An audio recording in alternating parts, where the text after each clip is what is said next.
This evening we're honoring Dr. Tom Miller, and Doctor, I'm not even a dentist. that's okay. Here you're a doctor. I've been waiting years to say that. That's not a good thing, sir. And just a few things, and then I'll go ahead and pass the torch to our Dean, Sean Sutton, who'll be making some remarks as well. I've been here roughly 3 years, and everybody, many of you know the value of special collections in our community, and certainly for our university, and the wonderful research we provide. Dr. Miller's materials are very important to us in a number of different ways.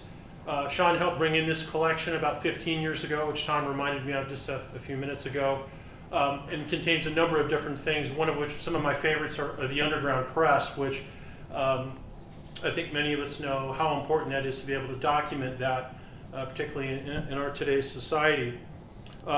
Tom is a noted writer of literature on the Southwest and Latin America, and for over 30 years he has been producing books and articles and commentary on topics ranging from Panama hats to the song La Bamba. Now, I don't own a Panama hat, but I will tell you, please don't repeat this, I am guilty of smuggling cigars in from Mexico, from Cuba, so you don't have to tell our Border Patrol folks that, so I do have a stash at home. So without any further discussion, I'd like to go ahead and introduce our Dean of the Libraries, Dean Sean Sutton. I'm going to give you a key. Anyone else interested in becoming a doctor tonight? We're cranking them out. Honorary degree, Tom. I know you weren't expecting that. Thank you.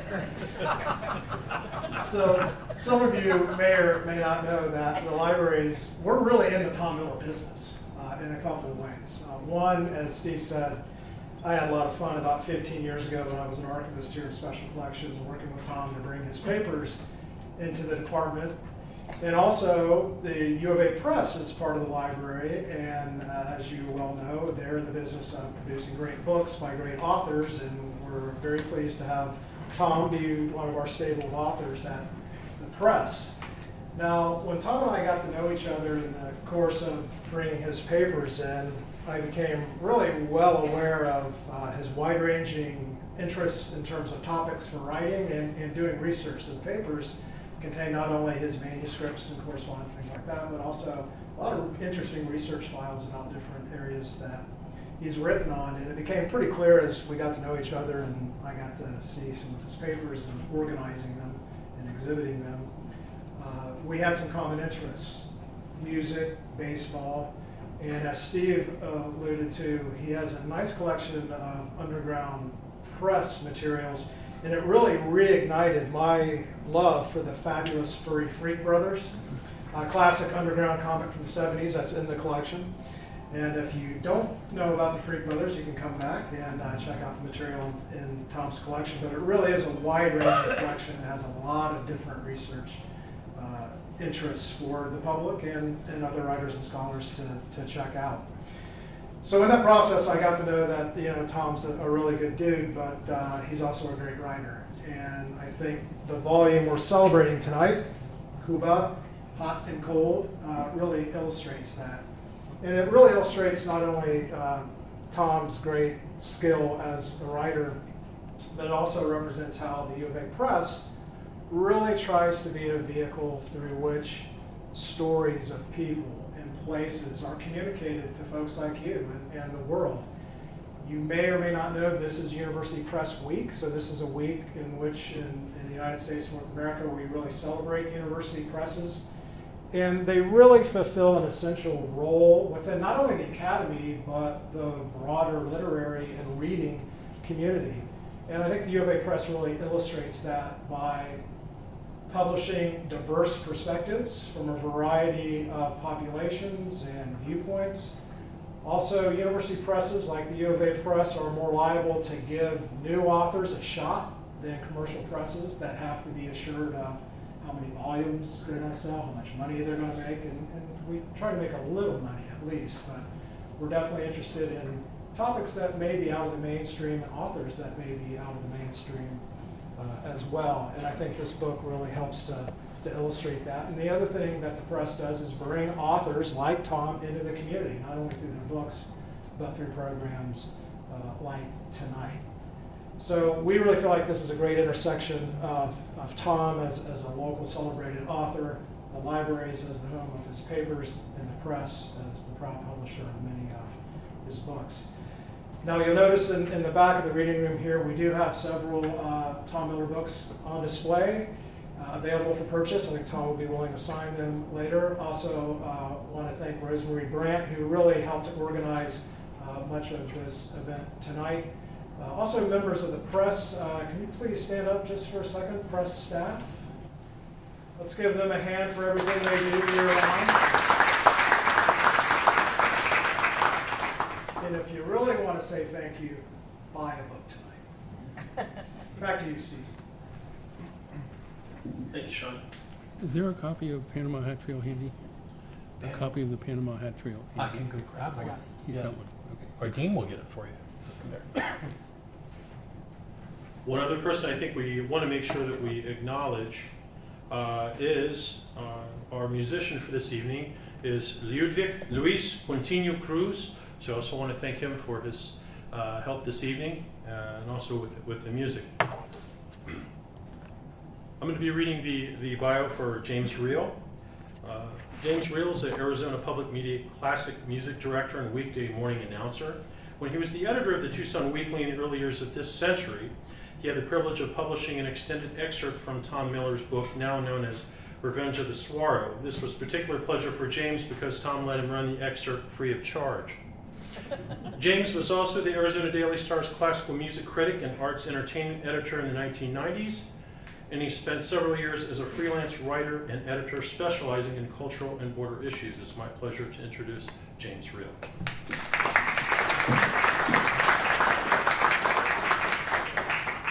Thank you. Because you haven't heard enough about me yet, I'd just like to point out that over my career I've worked in all sorts of publication venues, daily newspapers. I've dabbled in book publication a little bit, glossy magazines, special interest magazines. I was a content provider for early websites in the late 90s. But I'm really glad that my first professional interaction with Tom was when I was the editor of the Tucson Weekly, an alternative news weekly, because that's the sort of environment that Tom emerged from, out of the dark, slimy rock of the underground press in the 60s.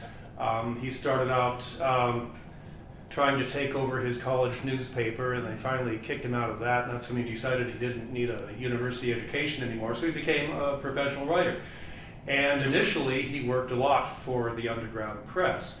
And that shaped what you see in his books to this day, including Cuba, Hot and Cold. And that's because there's a whole different approach to writing, to conceiving and covering a story in the alternative press and the underground press.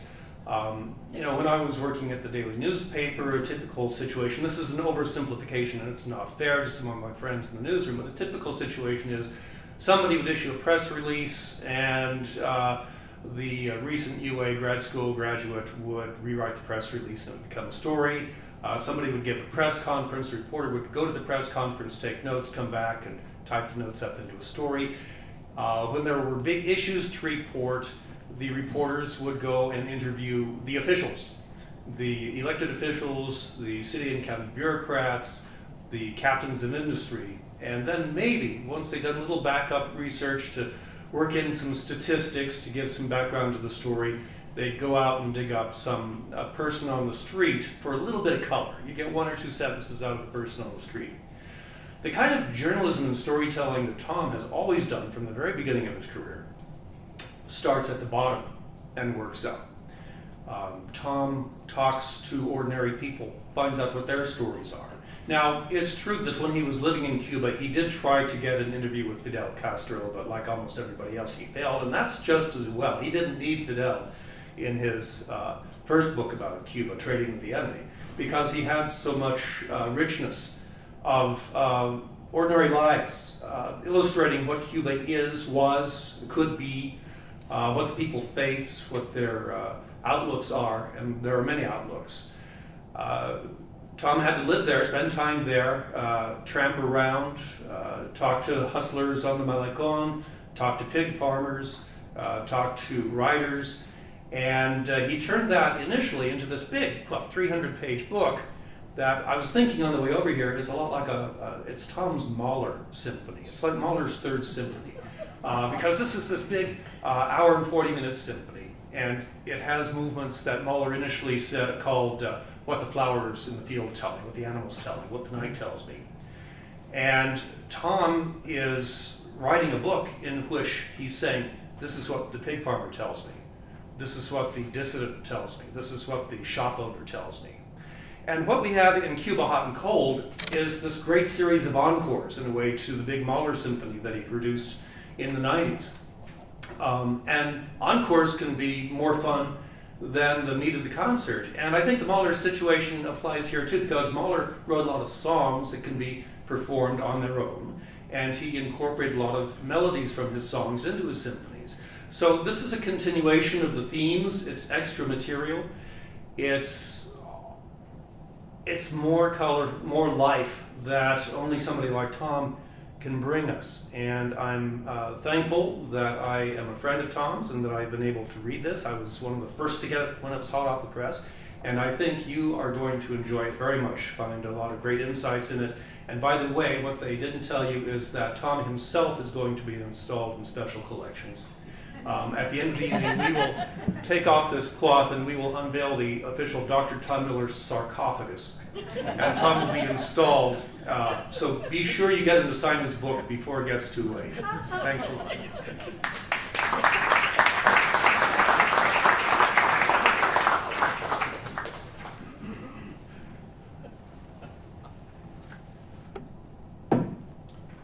Ileana S. Rivero was born in Cuba and immigrated permanently to the U.S. in 1961. Rivero is a professor emerita in the Department of Spanish and Portuguese at the University of Arizona, where she taught Latin American literature, colonial, modern, and contemporary, and U.S. Latina literatures and cultures for over 4 decades. The author and co-editor of 6 scholarly books, Rivero has published over 100 articles, chapters in books, review essays, notes, bibliographies, and collection entries on topics ranging from Caribbean authors to Mexican colonial nuns. She returned to Cuba in 2016 after an absence of 31 years on a cultural literary trip sponsored by Tom Miller. I'm pleased to announce Ileana Rivero.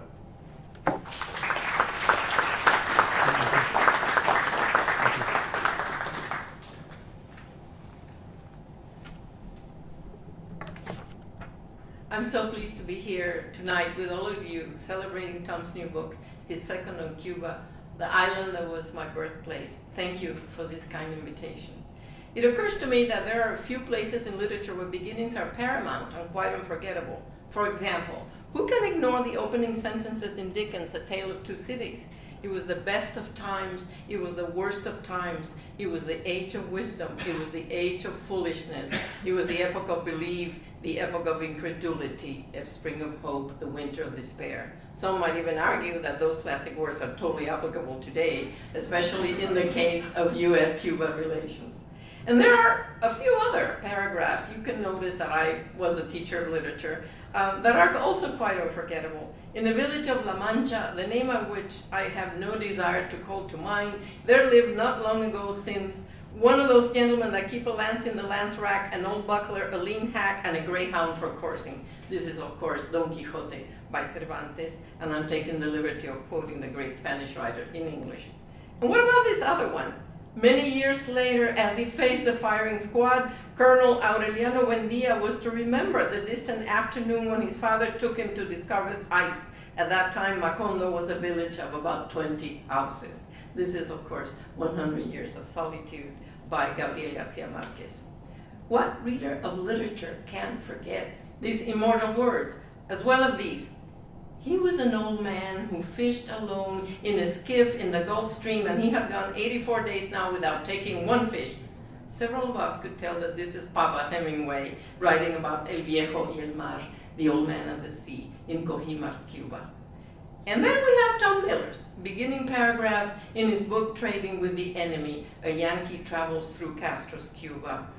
I quote by editing the first page. Havana knew me by my shoes. This became obvious my first morning in Cuba's capital. I was staying at the Lido, a respectable small hotel on Consulado Street. That part of town, called Centro Havana, was crowded and lively with kids playing on narrow sidewalks. On this sweltering summer day, a stroll on the Malecón, the seafront boulevard that separates the city from the water, would be exhilarating. I took a cold shower and pulled on a t-shirt, jeans, and a brand new pair of white Air Nikes.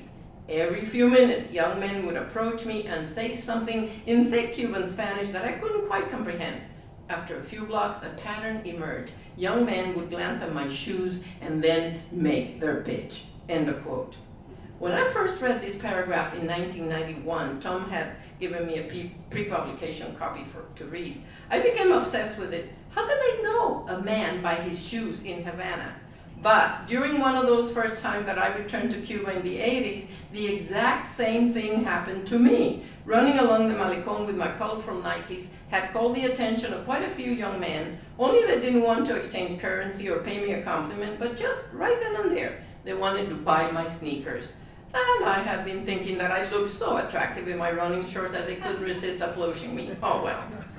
Tom's love affair with Cuba turned vitally into a love affair with the Cubana, Regla Albarrán, and partially as a result of that fact, his life has been full of travels to that island in the Caribbean called the Pearl of the Antilles.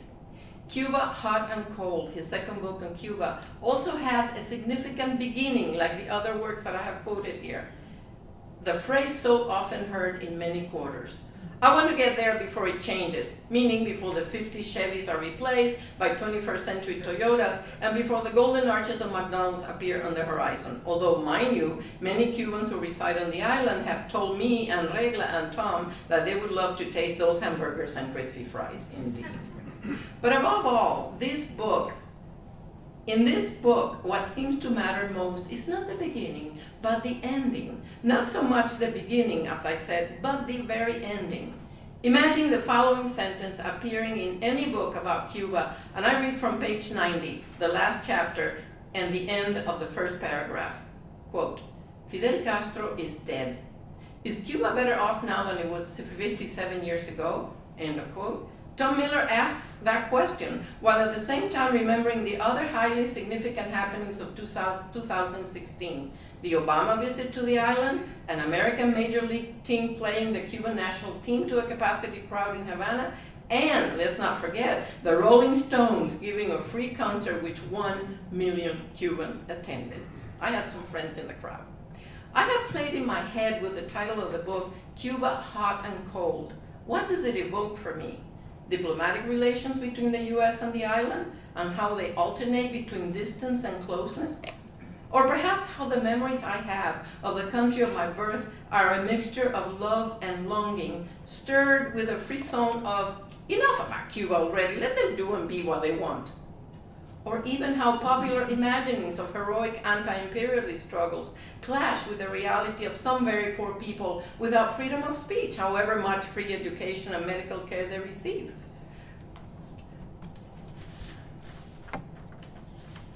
Whatever Tom was thinking when he came up with the title, it leaves ample space for the imagination, and it leaves me rather hot rather than cold, if I am honest. I was fortunate enough to travel back to Cuba last year after a 31-year absence in the company of a select group of people guided by Tom and Regla. It was a unique experience that I was able to capture in a piece titled Cuba Again, My Journey Back, published in the online magazine Cuba Counterpoints. I take the liberty here of quoting myself because that trip was possible through Tom's love of the Cuban people, and I want to recognize that here. He and Regla took us to a well-known restaurant the first night, the same where President Obama and his family, plus a famous American singer, had dined during their stay in Havana. I have the photos of that evening to prove that what I'm quoting, and I quote myself. In the city, at the Paladar San Cristobal, antique clocks tick away the hours, and a waiter tells us that Beyoncé ate dinner here. We are served regally, ending the meal with a shot of rare añejo rum and a cigar. Yes, for the ladies too. As we drive back to the Hotel Nacional, I feel profoundly foreign in this city space, and at the same time deeply familiar with almost every level of experience. I begin to realize that this island will forever be my homeland, but it is no longer my country. This is my own Cuba hot and cold, and I owe it to Tom, whom I now have the pleasure of inviting him to read from his book. Please let us welcome him.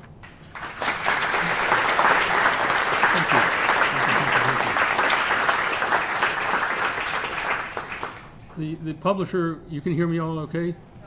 No, you can't hear me okay. Maybe now. Maybe now. Let's try.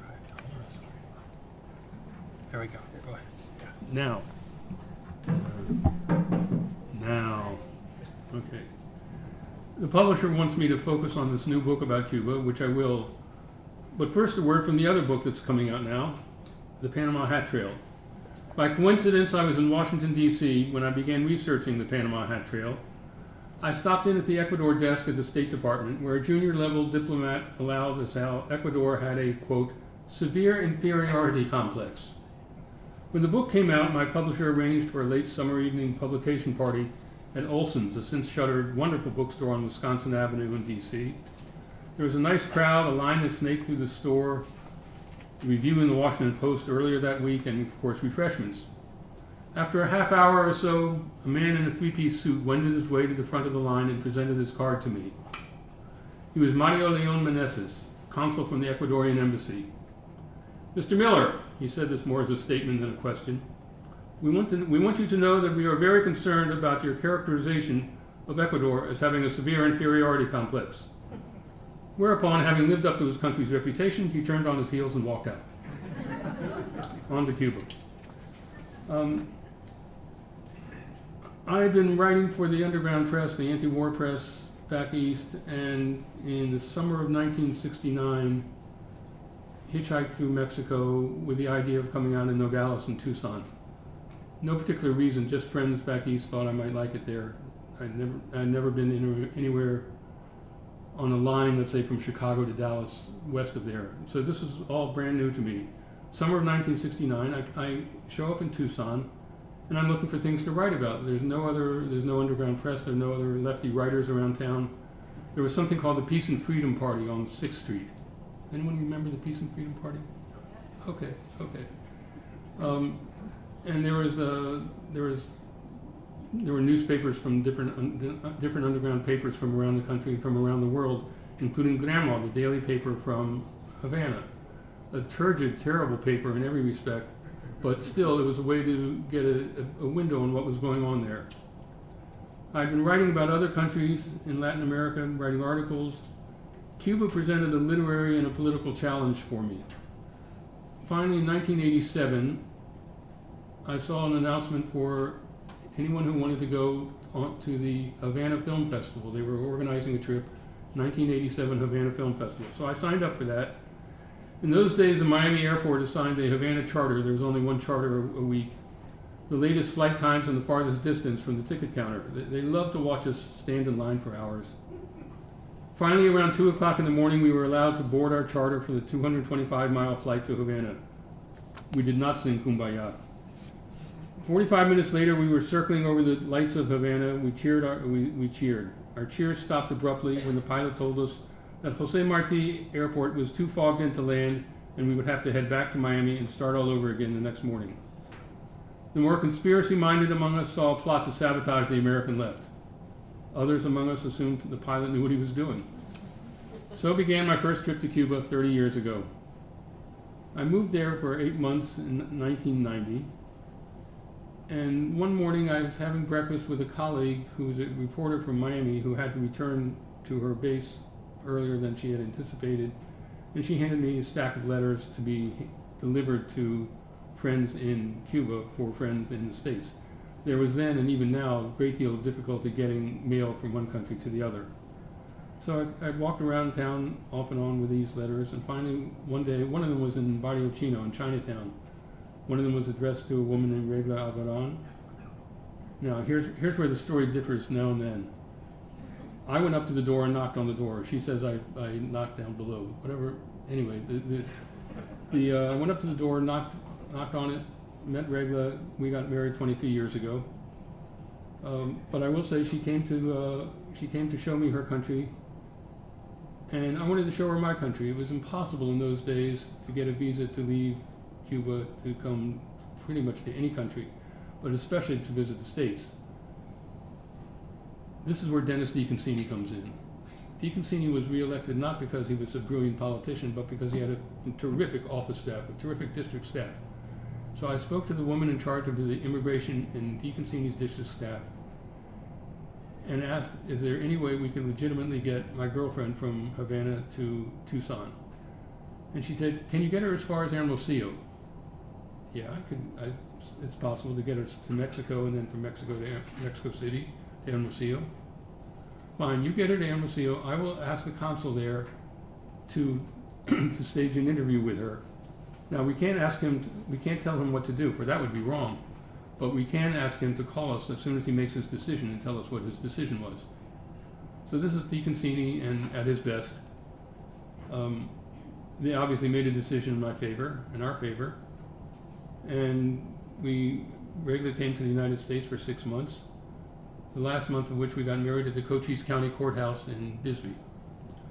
As I was setting things up in a little cottage we had rented, she's going through some of the videos, the African Queen, Casablanca, Treasure of Sierra Madre, and realizes, at last I'm in the country of Humphrey Bogart. Now, there are different qualities of life in Cuba. There are different things, different activities that people are curious about. What seems to be the one word that invariably people who have not been there say they're curious, they want to know more about, and that is cars. Just a 4-letter word, cars. How many people here have not been to Cuba? Well, that's a substantial amount. Well, that may change, There is today's Times has a story about effective absolutely today. They are tightening the travel embargo on Cuba. Essentially what they're saying is tourists can no longer be put up at hotels or dine at restaurants that are run by the Cuban military. So that's one notch in the whole travel world that will be in effect until Trump is no longer in office. Regarding cars, I have this short piece. Looking at it at nighttime from a 3rd floor balcony in downtown Havana, Ricardo's recently purchased 4-door 1956 Chevy Bel Air, freshly painted, looked just the ticket. My stepsons, who live in the United States, wanted to show off their homeland to their girlfriends who had accompanied them to Cuba, and Ricardo had offered to drive the 4 of them and 2 others to Cienfuegos. Ricardo pulled up at noon sharp the next day, 4 hours late. The first thing the passengers noticed when they opened the trunk was 5 5-gallon cans of gas sloshing around where a spare tire should have rested. The car had no gas tank. Ricardo had rigged a plastic siphon from a smaller tank under the dashboard. The 4 doors shared one outside handle, which was dutifully passed from door to door so each could be opened. Still, excuse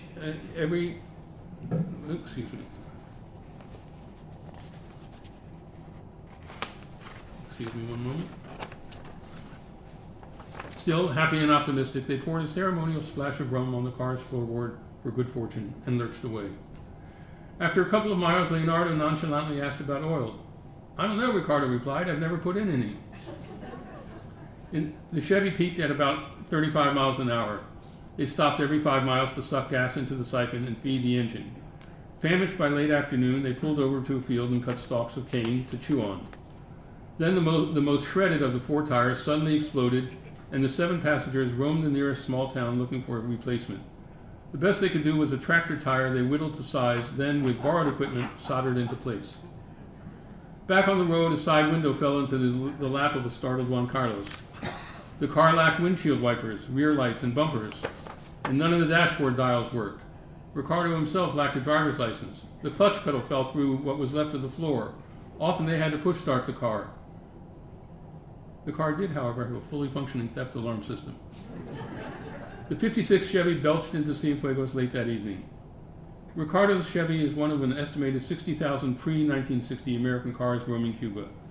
About 150,000 existed at the time of the '59 revolution, shortly after which the Detroit auto giants and all American manufacturers were forced to stop sending goods to Cuba to conform to the United States laws, the newly invoked embargo. Ricardo's car is far more typical than the ones the art directors love to put on the covers of books about Cuba to evoke a melancholy feeling. Yet to get dewy-eyed about old American cars in Cuba is to get whimsical about our trade embargo against the island.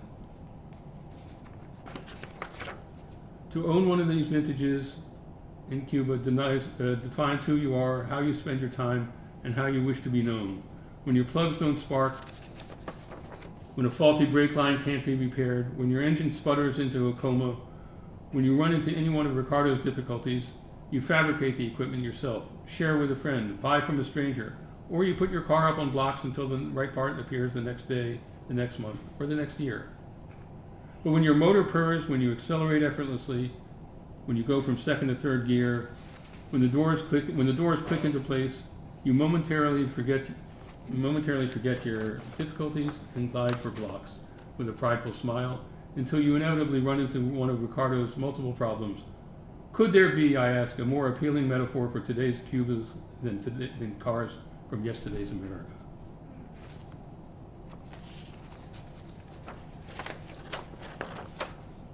There was an online travel adventure magazine which has since folded called Mungo Park. They hired me, this is sometime in the late 80s, when was this? This was mid-90s. They hired me to go to Cuba and file a dispatch every day for 1 week straight about life in Cuba. And on the last day, they were going to fly in Mariel Hemingway and her husband, who was going to do a documentary about the Hemingway Trail. So I'm leading them around town, and every time I point out something that's on the Hemingway Trail, I was able to say, but it really wasn't like that. The Hemingway Trail is full of mythology, and every time there would be, for example, a sign on a wall in a restaurant saying, Ernest Hemingway drank here, and then his signature. So they immediately started to film Mariel Hemingway in front of that signature. Well, it wasn't true at all. That sign was made a few weeks after Ernest Hemingway died. It was just put up there for commercial reasons. And there are so many things, like there was a sign in front of a hotel that said a certain book had been written there. Well, it hadn't been written there at all. He had just rented a room there to deflect fans. So this was over and over again, and this was more and more irritating to Mariel Hemingway's husband. Finally, he leans over the seat and says, Miller, just shut up, would you? So I did, I obeyed. We rented it, to give an idea of the budget of something like this, we rented a plane to fly cross country from Havana to Santiago. And we went to about 15 miles outside of Santiago to a church at El Cobre, which is not far from there. El Cobre was the site where Hemingway's Nobel Prize was being kept in, not secret, but the Catholic Church was maintaining its ownership. And finally, I negotiated. I can't tell you how much fun it is to negotiate with the Catholic Church. Finally, I negotiated with the Catholic Church to have Hemingway's Nobel Prize taken out of hiding, really, and presented to Mariel. So we're all sitting around at the church, and Padre Jorge walks in, has a brown paper bag, brown envelope, nothing more than that, and he reaches in and he takes out the 1954 Nobel Prize in Literature. He hands it in the church, he hands it to Mariel Hemingway, who kind of fondles it, and then as if she was the quarterback on a football team, she turns around 90 degrees and hands me the Nobel Prize in Literature. Well, let me tell you, I've never had a Nobel Prize in Literature before. And I hardly know what to do. The light was shining through the stained glass in the church. I don't know if I held it for 5 seconds or 5 minutes. I was sweating profusely. You don't get a Nobel Prize too often, you know. Finally, all I remember is, whether it was 5 seconds or 5 minutes, all I remember is Mariel Hemingway tapping me on the shoulder saying, "Okay, Tom, that's enough." Now, what's happened most recently in the last few years, obviously with Raul and Obama announcing their rapprochement of sorts, finally Obama and his family visited Havana, much as you and your family might visit Havana. He was enormously popular. I cannot tell you, I've talked to any number of people who were there, who weren't there. I watched every minute on television and radio, listened to radio, read every newspaper I could. there was just an overwhelming passion, almost. I don't know if passion's the right word, but an overwhelming warmth for Barack Obama and his family by Cuban people. This is on Monday of a given week. Obama gives a speech to the Cubans. Wednesday of that week, there's a game at the Latin American Stadium. It seats 45,000. The Tampa Bay Rays, whose cap I have somewhere, but not with me. The Tampa Bay Rays beat the Cuban national team. There are more Tampa fans in Havana, as it turns out, than in Tampa. Finally, the final event of the week, a free outdoor Rolling Stones concert. This was a remarkable week for anybody by any standards. The people of both countries were really absorbing. We found it almost impossible to absorb what was going on. Now, the entire week, there was not one mention in the press in anywhere, and as far as we could tell in the world, not one mention of Fidel Castro. Poor Fidel, he's spent 50 years trying to guide his country. He's wearing his track clothes, he's in his sick bed, and he's muttering to himself, what do they think I am, chopped chorizo? I caution myself against any undue romantic persuasion. Leroy Jones, later Amiri Baraka, wrote that when he visited Cuba in 1960. And today I caution all of you against the same undue romantic persuasion. Keep that in mind, that Cuba is hard to embrace, but impossible to let go. And with that, I thank you for coming this evening.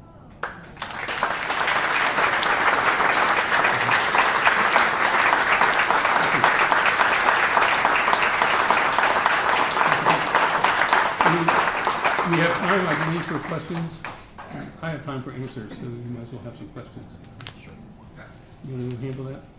Sure, absolutely. Yeah, I'll walk the mic around Tom. All right. So Oprah will be here in a moment. That's right. Anybody have any questions? I'll come to you. Yeah. So Dr. Miller, in the 30 or so years that you've been traveling to Cuba, what's the biggest change you've seen? The biggest change, probably the back and forth of visitors between the U.S. and Cuba.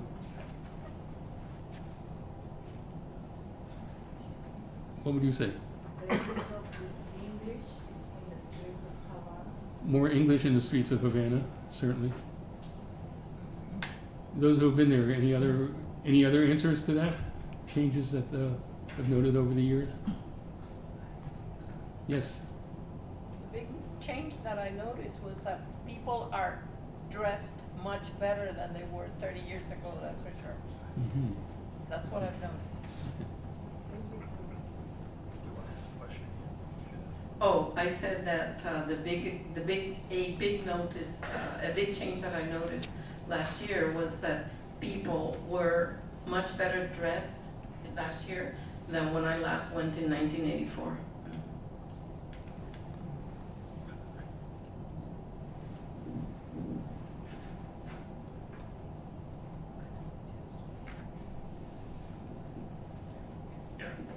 Do you notice any holdover or any evidence from the Russian presence there in the 60s? Probably the least attractive building in all of Havana is the old Russian embassy. And I believe it's still being used by various old Russian states, by Estonia and Latvia. As far as, I've met some Russians who were stationed in Cuba and decided, hell with Russia, I'm not going back, and stayed, got married, and have been somewhat integrated into Cuban society. That's the main connection I've seen between the old Russian population and the contemporary Cuban population. Yes.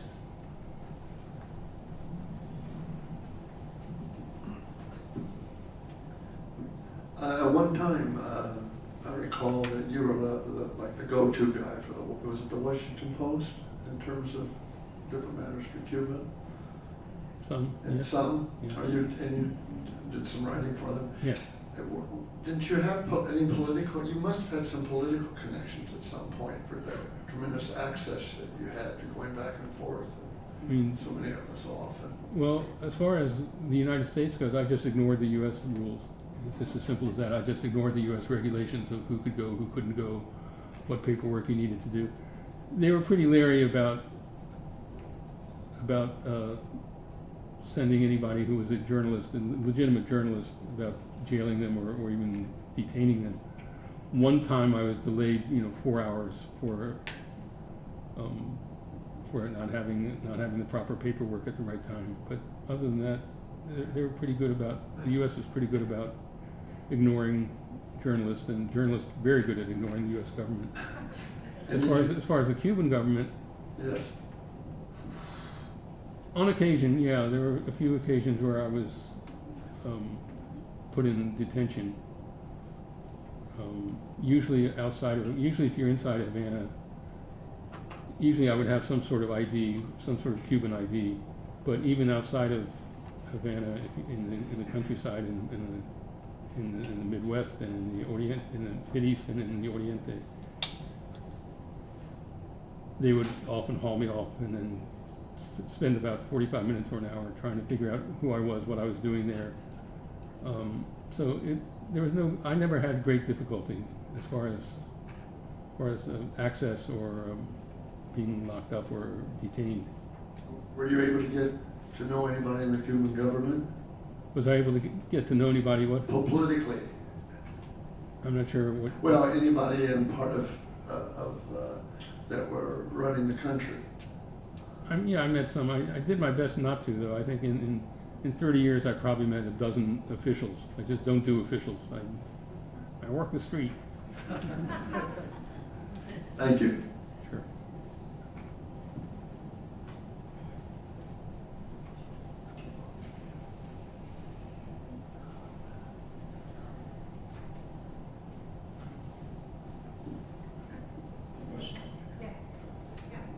Could you comment on how it feels in the country when Fidel died and Raul took over, what that was like for the people or your experience of the people? Well, I was not there at the time, but a lot of people could say he died 20 years ago. There's not a whole lot of impression that his presence was felt by the population. It was less and less, and even while he was still alive, there was feelings like almost like Fidel nostalgia. People would feel like, oh, remember this used to happen. Remember we couldn't wear our hair a certain way. Remember we had to wear certain clothes. People would sit around laughing about it, and that was considered Fidel nostalgia. So his death was a death foretold. And I like plugging friends' books. There's a brand new book out. It's an e-book. It's a big experiment on his part called The Day Fidel Died. The author is Patrick Sims, and he goes into that very question. Yes. Could you say anything about the aspirations of the young people, the people you see in the streets? How do they see their future? Good question. How do the young people of Cuba see their future? I don't know that they do see their future. But I will say, as an example, in the city of Matanzas, I was walking from point A to point B, passing through downtown Matanzas. And there's about 15 or 20 teenagers, all with their iPhones or their cell phones, talking to their relatives in Miami. They're all gathered in this one hot spot in downtown Matanzas. That certainly that phenomenon will do nothing but grow.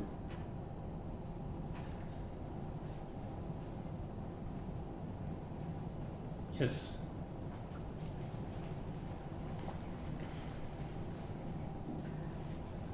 We were just in Cuba in Matanzas, and walking down the street I noticed that the doors of houses were open. And for the first 10 feet inside was a little shop, a little flower shop or religious artifacts or a tiny little 3-table restaurant. Is this the beginning inroads of capitalism or the free enterprise? They didn't look to be government, they were not government shops. Mm-hmm. How is this working? slowly. It's, there are private enterprises. There's a list. In fact, the government has issued a list of some 200 or 300 enterprises that you can legitimately run as a private business. And so some of those that you saw must have been on those lists.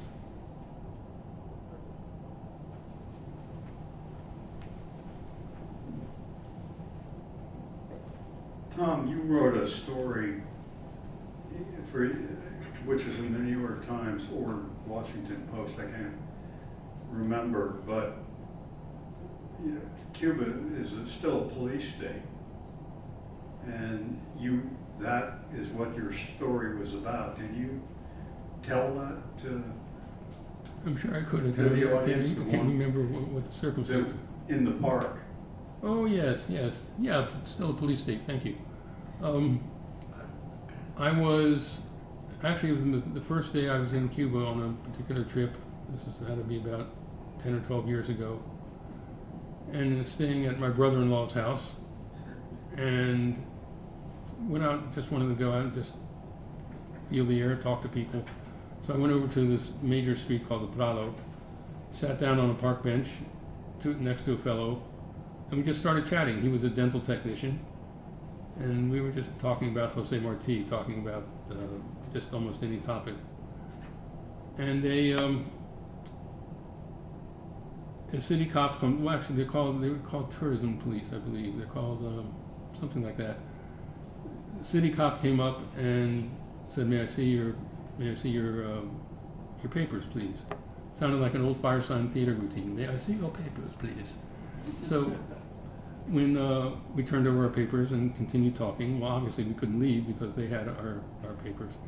He came back and said, follow me. So we followed him to a police car, which was about a half a block away. And I turned away, and when I turned back, they were patting this guy down and putting him in the back seat of the police car. Then they put me in the back. They didn't pat me down, but they put me in the back seat of the police car as well. And they kept asking me, mate, do you have any papers with you besides these? The papers I had with me were just travel documents. No, I don't have any other papers. Every stop along the way, a policeman would ask me, what other papers do you have? Finally, I was taken out of the car. This is at a police station. It was one of these old Jack Webb Badge 54 police. I guess it just kept building higher and higher and higher. You could barely see the guy at the top of the police table. So he said, do you have any other papers with you? I said, no. Why is everybody asking me about papers? No, that's nothing. Then they haul me into another room, which just has, in it has some very bad Che Guevara drawings on the wall, and it has a one man sitting in the corner with a very bad computer.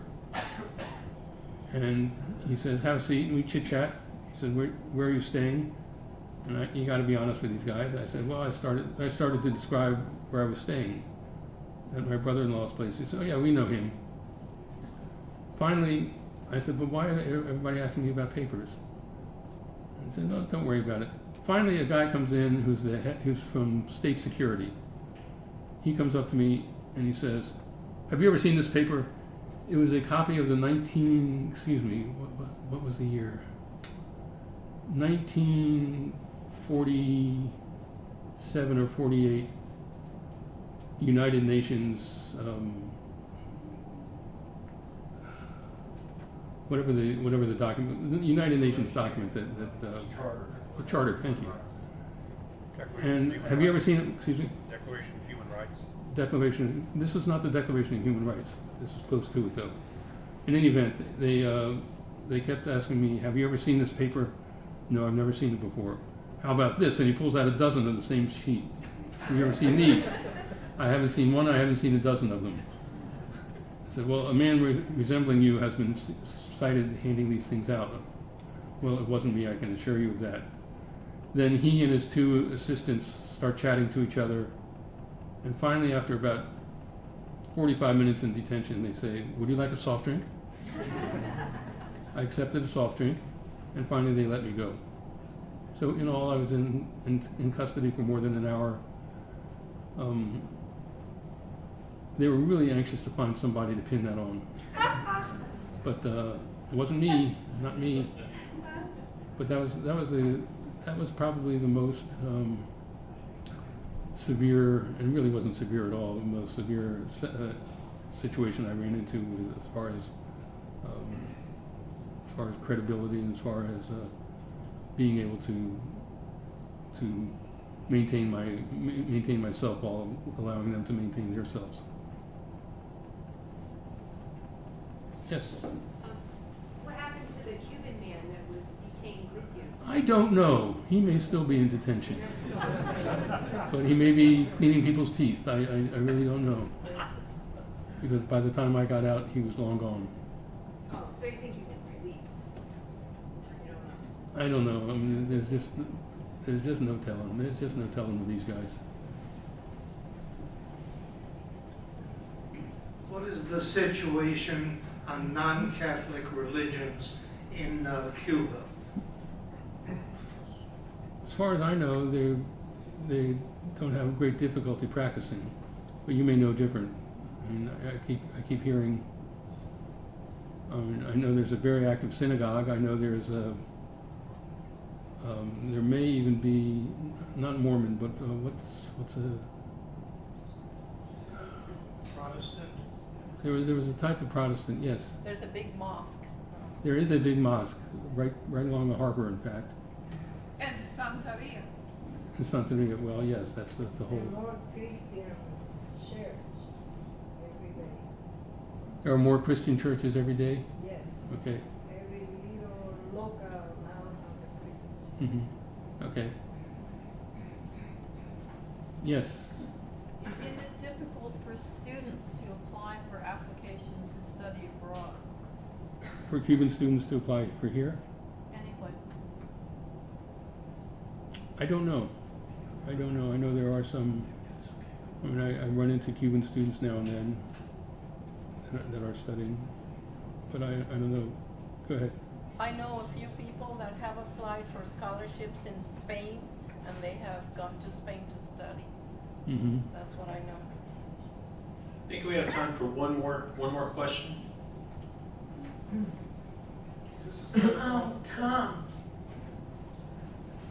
what about Cuban cigars? What do you think of them? And do they taste better or smell better 30 years ago? I couldn't really make that judgment, but I have them now. I've smoked one probably once a year, and find no difficulty with them. No hesitancy to smoke one. This is off point, but I'd like to hear about the fabulous furry Freak Brothers, and particularly Fat Freddy's cat. It's possible to get access to study Fat Freddy's cat through special collections. And with that, I thank you all.